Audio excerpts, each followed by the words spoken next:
રાજકોટ ડેરીના ચેરમેન પદ માટે આજે યોજાશે ચૂંટણી। રાજકોટ ડેરીમાં લાંબા સમયથી ચેરમેન પદ માટે ચૂંટણી નથી યોજાઈ।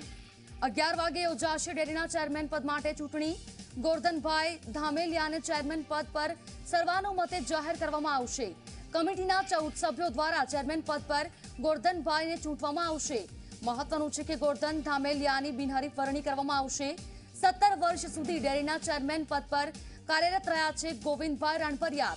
જો કે 17 વર્ષ બાદ સૌરાષ્ટ્રની સૌથી મોટી રાજકોટ ડેરીના ચેરમેનની ચૂંટણી યોજાશે અને ચેરમેન બદલાશે।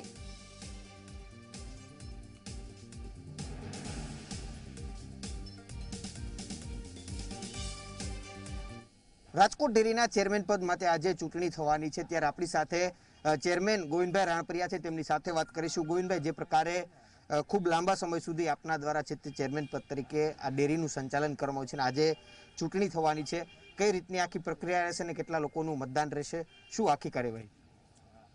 અમારી 14 લોકોનો બોર્ડ ઓફ ડિરેક્ટર હોય છે, એટલે 14 ડિરેક્ટરો, એક વ્યક્તિ પ્રતિનિધિ અને એક બેંકના પ્રતિનિધિ, એ રીતે અમારી 16 લોકોનું બોર્ડ હોય છે અને બોર્ડની અંદર ચૂંટણી પ્રક્રિયા થતી હોય છે। ગોવિંદભાઈ, ખાસ કરીને જે રીતે વાત કરવામાં આવે તો ડેરીની ચૂંટણી બિનહરીફ થઈ છે, તે રીતે હવે ચેરમેન પદ માટે પણ જે નામ મોખરે ચાલ્યું છે ગોરધનભાઈ ધામેલિયાનું, તે પણ બિનહરીફ થવાની શક્યતા છે। કઈ રીતનું આખો એજન્ટ છે, શું કહેશો? હા, ગોરધનભાઈ ધામેલિયાનું નામ બિનહરીફ થાય એવી 100% શક્યતા છે।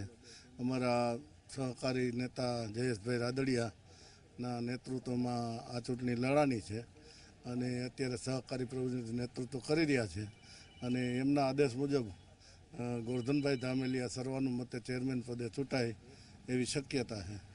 શું કહેશો, જે રીતે હાલની પરિસ્થિતિ જોવા જાય તો હાલમાં આ ડેરીની શું સ્થિતિ છે, કેટલા દૂધ મંડળીઓ દૂધ લેવામાં આવે છે અને શું ભાવ આપવામાં આવી રહ્યો છે? અત્યારે 912 દૂધ મંડળીઓ કાર્યરત છે અને 4 લાખ લીટર જેવું દૂધ ડેરીની અંદર આવે છે અને દર 10 દિવસે 170 લાખ 1 કરોડ 70 લાખ રૂપિયાનું પેમેન્ટ કરવામાં આવે છે। એટલે આ રીતે અત્યારે ભાવની દ્રષ્ટિએ જોઈ તો સમગ્ર સૌરાષ્ટ્રની અંદર રાજકોટ ડેરી એક નમૂનેદાર પ્રવૃત્તિ છે અને જે કાંઈ અન્ય ડેરીઓના જે ભાવ આપવામાં આવે છે એથી લગભગ કિલો ફેટે 40 રૂપિયા અત્યારે વધારે આપવામાં આવે છે। ખાસ કરીને ગોવિંદભાઈ, કિસાન સંઘ છે તે ડેરી ઉપર આક્ષેપો કરી રહ્યું છે, કેટલા આ તથ્ય છે આ આક્ષેપોની અંદર? એ કોઈ તથ્ય નથી, એમાં અમે વ્યવસ્થિત બધા જવાબો આપી દીધેલા છે અને એમાં કોઈ પ્રકારનું તથ્ય છે જ નહીં। આજે ગોરધનભાઈને બિનહરીફ રીતે જો કદાચ ચેરમેન પદ ઉપર લાવવામાં આવે તો તમામ લોકોની સહમતિ રહેશે? 100%, 100% ડિરેક્ટરો અને આદરણીય જયેશભાઈ નેતૃત્વમાં ગોરધનભાઈ ધામેલિયા બિનહરીફ ચૂંટાય છે।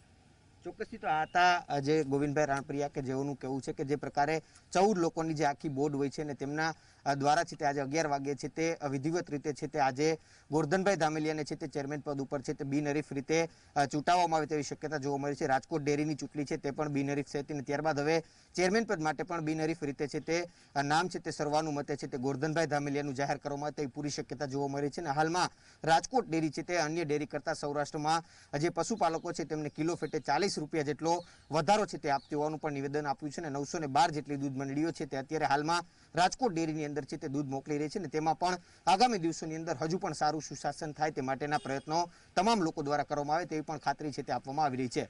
કેમેરામેન ઉદય પવાર સાથે રક્ષિત પંડ્યા, ઝી 24 કલાક, રાજકોટ।